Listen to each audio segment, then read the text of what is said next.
Bonjour amis de la santé naturelle. Aujourd'hui on va parler d'un sujet qui fait rire et qu'on cache.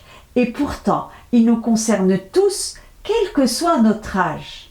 À 70 ans je pète encore. Un peu, beaucoup, passionnément. Et vous savez quoi? C'est parfaitement normal. Mais pas toujours.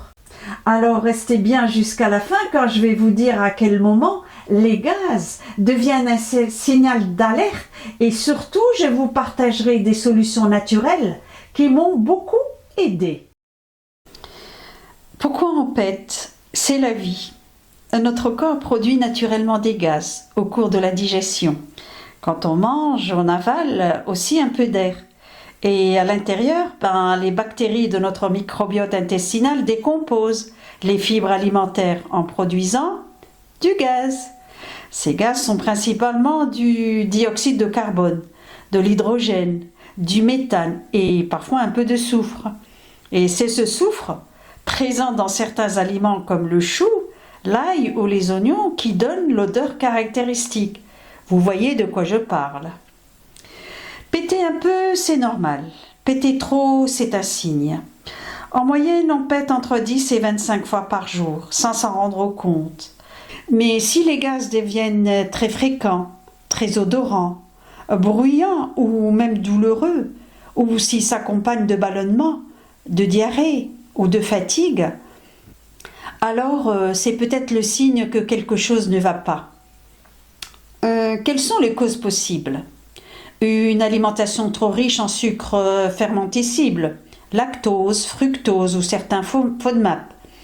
Un déséquilibre du microbiote. Après des antibiotiques, un stress ou une alimentation trop transformée. Ça peut être une intolérance ou une mauvaise digestion, au gluten, au lactose, certains légumes crus. Ça peut être le stress. Oui, même le stress perturbe le système digestif et augmente les gaz. Et avec l'âge, notre digestion change.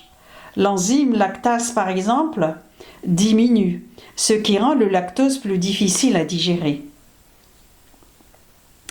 Et quelle est mon approche naturelle? Pour moi, il n'était pas question de médicaments ou de pansements digestifs chimiques. Alors j'ai testé, ajusté, observé, et voici ce qui a fonctionné. Une alimentation vivante et simplifiée. J'ai réduit les mélanges, mangé plus de fruits seuls et des légumes cuits vapeur en douceur. J'ai aussi évité les repas trop copieux. Moins on surcharge et mieux on digère. J'utilise parfois les tisanes carminatives. Après les repas, je bois une tisane de fenouil, de cumin ou d'anis. Ces plantes ont le pouvoir de diminuer la fermentation et de détendre les intestins. Parfois le charbon végétal activé, mais avec précaution. Quand vraiment ça déborde, une petite cuillère de charbon peut absorber les gaz. Mais attention, pas tous les jours, c'est un remède ponctuel, pas une routine. Bouger également. Une simple marche de 10 minutes après le repas suffit à aider les gaz à s'évacuer naturellement. Et parfois, je pratique des petits mouvements du bassin ou des genoux en douceur. Et si le microbiote est perturbé? Notre microbiote intestinal, c'est cette immense communauté de bactéries qui vit dans nos intestins. Mais quand tout va bien, notre microbiote nous aide à digérer, à fabriquer certaines vitamines et même à protéger notre immunité. Mais quand il est déséquilibré, on parle alors de dysbiose. C'est un peu comme si on avait une armée en pagaille. Trop de mauvaises bactéries, pas assez de bonnes, et du coup, une fermentation excessive qui produit beaucoup plus de gaz. Résultat, des ballonnements, une sensation de ventre gonflé, des pets fréquents, voire douloureux. C'est d'ailleurs ce que j'explique dans ma vidéo sur l'ortie. Cette plante qui m'a aidé à apaiser mon ventre en seulement quelques jours. Si vous ne l'avez pas encore vu, je vous mets le lien ci-dessus. Et maintenant, pourquoi le microbiote se dérègle? Voici les causes les plus fréquentes. Trop d'aliments transformés, additifs, sucres cachés, graisses industrielles. le stress chronique qui influence directement l'intestin via ce qu'on appelle l'axe cerveau-intestin. Les antibiotiques qui tuent les mauvaises bactéries mais aussi les bonnes, l'alcool, le tabac ou excès de café et même une alimentation trop monotone, sans fibres vivantes. Alors, que faire pour rééquilibrer son microbiote? Eh bien, miser sur les probiotiques. Ce sont les aliments qui nourrissent nos bonnes bactéries.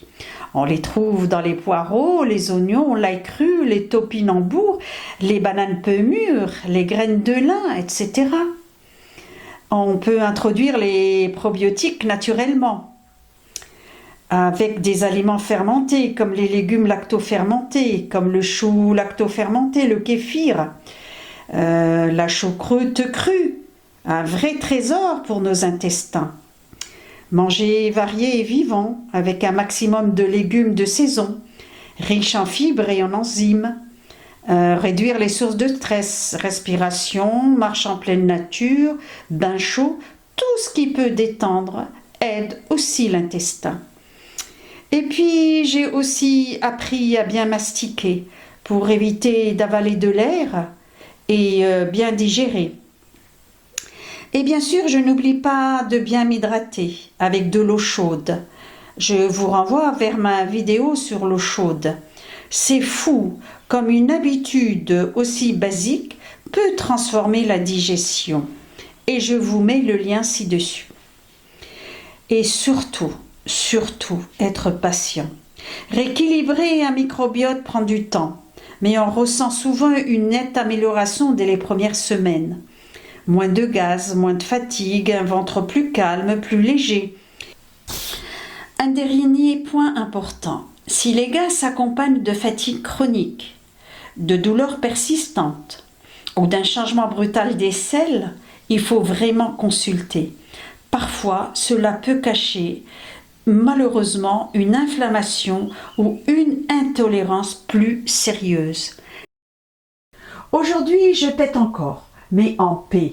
Et entre l'ortie qui calme mes intestins, l'eau chaude qui réveille ma digestion et quelques tisanes magiques, je suis presque un instrument bien accordé. Parce que je comprends mon corps, j'écoute ses signaux et je ne me juge plus. Il faut oser parler de ce qui est naturel, universel et révélateur de notre santé. Si cette vidéo vous a fait sourire et réfléchir, alors pensez à la partager et dites-moi en commentaire, est-ce que vous aussi, vous avez remarqué des changements digestifs avec l'âge? Ou bien avez-vous une tisane ou un remède qui vous soulage? Et si vous ne me connaissez pas encore, je suis Isabelle. J'ai 70 ans et je partage ici mes expériences naturelles avec sincérité. Écouter son ventre, c'est écouter la vie. À très vite!